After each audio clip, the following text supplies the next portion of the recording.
In 1972, a film about an aging mafia don and his family changed cinema forever. But behind the camera, it was chaos. Studio wars, cast fights, real mob threats, and a young director everyone thought would fail. This is the story of how The Godfather, a movie Hollywood never wanted, became one of the greatest films ever made. It all began in 1969 when author Mario Puzo published The Godfather. The book exploded in popularity. A gritty, emotional look into the world of organized crime and Italian-American family life. But Puzo wasn't a crime expert. He was a struggling writer with gambling debts, who only wrote the novel to make money. Paramount Pictures bought the rights for just $12,500 long before the book became a hit. When it did, the studio suddenly had gold, but no idea how to make it work. Enter Francis Ford Coppola, a 31-year-old director barely surviving in Hollywood. He didn't even want to direct a gangster film, but he needed the money to save his struggling film company, American Zoetrope. Paramount's executives didn't trust him. They wanted a cheap, flashy movie set in modern times. Coppola fought back, demanding the story stay true to the 1940s setting, the Italian-American culture, and the family dynamics at its core.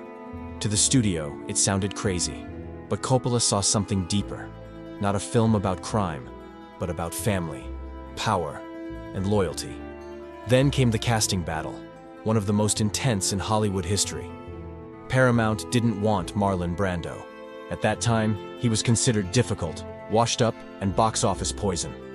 But Coppola believed Brando was Don Vito Corleone. To prove it, Brando did a secret self-tape, darkened his hair, stuffed tissues in his cheeks, and transformed himself into the Don. When Paramount saw the tape, they were stunned. Brando was the Godfather. But that wasn't the only fight. For Michael Corleone, the studio wanted big stars: Warren Beatty, Robert Redford, even Dustin Hoffman. Coppola fought for a then-unknown actor named Al Pacino, who had only done one small movie. The studio said he was too short, too quiet, too Italian. Coppola refused to back down. He said, "He's not short. He's the soul of this story." Pacino got the role, and history was made. While filming, the production faced real danger. Italian-American groups, and even the actual mafia, protested the film, believing it would insult their community. Letters and threats poured in, warning Paramount to stop production. So Coppola made a deal. The word mafia would never be used in the movie. Once the real mob realized the film wasn't about mocking them, they became fans, even helping secure filming locations in New York. The shoot itself was brutal. The studio constantly tried to fire Coppola, replace Pacino, and cut costs. Executives visited the set daily, ready to shut it down. But Coppola's vision was clear: slow pacing, shadow-heavy lighting, long silences. He wanted realism and intimacy, not flashy violence. Cinematographer Gordon Willis, nicknamed the Prince of Darkness, used deep shadows to make every frame feel secretive and dangerous. The studio hated it at first, saying audiences wouldn't see the actors' faces. But Coppola insisted. That's the point. These people live in the dark. When The Godfather premiered in 1972, it stunned the world. Audiences lined up for hours outside theaters. It broke box office records, earning over $250 million, a massive success for its time. Critics called it a revolution in American cinema.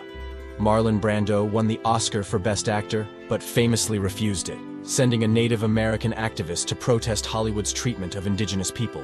The film won Best Picture, Best Adapted Screenplay, and secured Francis Ford Coppola's place in history. Half a century later, The Godfather still defines what a perfect film looks like. But beyond the violence, The Godfather is about something deeper: the cost of power, the corruption of innocence, and how every choice, no matter how justified, comes with a price. Michael Corleone's transformation from a war hero to a ruthless Don is not just a story. It is a tragedy about how family and ambition can destroy each other. What began as a film nobody wanted became a masterpiece the world will never forget. And like Don Corleone himself, The Godfather made an offer Hollywood couldn't refuse: to take cinema seriously again.